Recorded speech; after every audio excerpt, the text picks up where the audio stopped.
नमस्कार,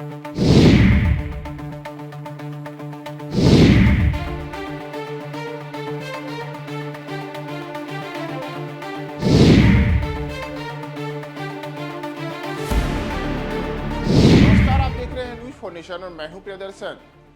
देश के लिए आज एक इतिहास लिखने वाला समय है, यानी कि जो महिलाओं के लिए आरक्षण की बातें की जा रही थी, उस संसद और लोकसभा हो चाहे विधानसभा हो, उन तमाम जगहों पर महिला आरक्षण विधेयक की पहल को साकार करने की दिशा में आज प्रधानमंत्री नरेंद्र मोदी ने एक बड़ी घोषणा संसद में की। उन्होंने नारी शक्ति वंदन अधिनियम 2023 को लोकसभा में पेश करने की आज बातें कही हैं और इसके साथ ही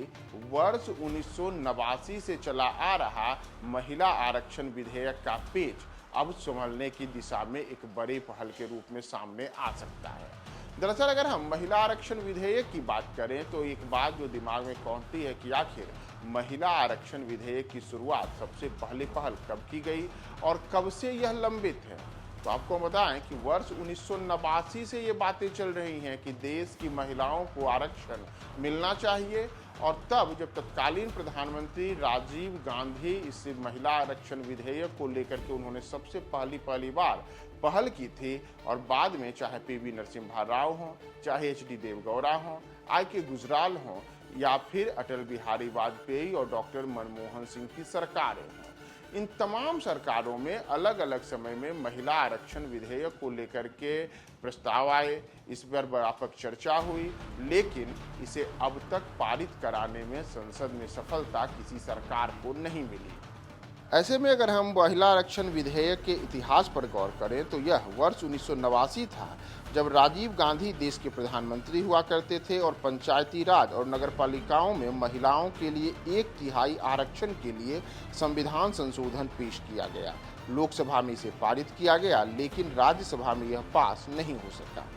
फिर बाद में वर्ष 1993 में तत्कालीन प्रधानमंत्री नरसिम्हा राव ने इस बिल को पेश किया और दोनों सदनों में पारित कर दिया गया, लेकिन संसद और विधानसभाओं में महिलाओं को आरक्षण की मांग सबसे पहले वर्ष 1997 में पूर्व प्रधानमंत्री एचडी देवगौड़ा की सरकार में उठी थी, लेकिन उस समय भी यह पास नहीं हो सका था। साल 2008 में यूपीए की सरकार में फिर से बिल पेश किया गया और वर्ष 2010 में राज्यसभा में इस पर मुहर लग गई, लेकिन लोकसभा में यह बिल पेश नहीं हुआ।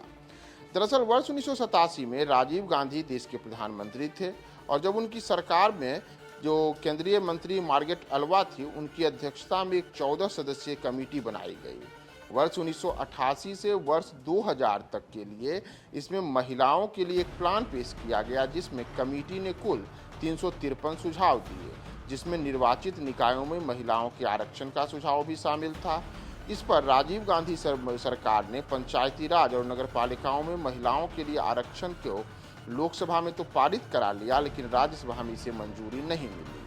और बाद में जब एचडी देवगौड़ा देश के प्रधानमंत्री बने, तब सबसे पहली बार देश के संसद और विधानसभाओं में महिलाओं के लिए आरक्षण के लिए एक विधेयक पेश करने की बात हुई। 12 सितंबर 1996 को एक संशोधित विधेयक तब संसद के समय पेश किया गया और इस पर कई दलों के नेताओं ने अपनी सहमति दी। हालांकि ओबीसी कैटेगरी के सांसदों ने इसमें बदलाव की मांग उठाई और देवेगौड़ा ने भी सांसदों की मांग पर गौर करते हुए उसी दिन एक सर्वदलीय बैठक करके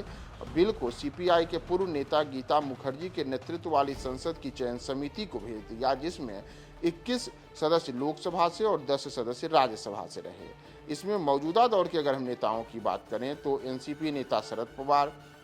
जदयू के नेता और बिहार के मुख्यमंत्री नीतीश कुमार, टीएमसी की ममता बनर्जी जो कि पश्चिम बंगाल के मौजूदा समय में मुख्यमंत्री हैं, भारतीय जनता पार्टी से उमा भारती और पूर्व केंद्रीय मंत्री और दिवंगत सुषमा स्वराज को उसमें शामिल किया गया। लेकिन यह विधेयक उसके बाद भी पारित नहीं हुआ और यहाँ तक कि वर्ष 1997 में प्रधानमंत्री आईके गुजराल की सरकार में फिर से यह पेश तो हुआ, लेकिन इसे पारित नहीं किया जा सका।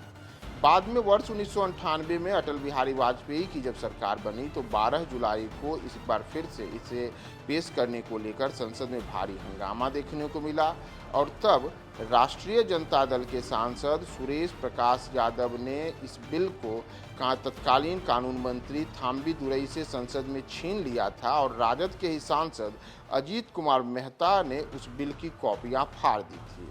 तब इस दौरान ओबीसी के साथ ही मुस्लिम महिलाओं के आरक्षण की देने की भी मांगे उठी थी।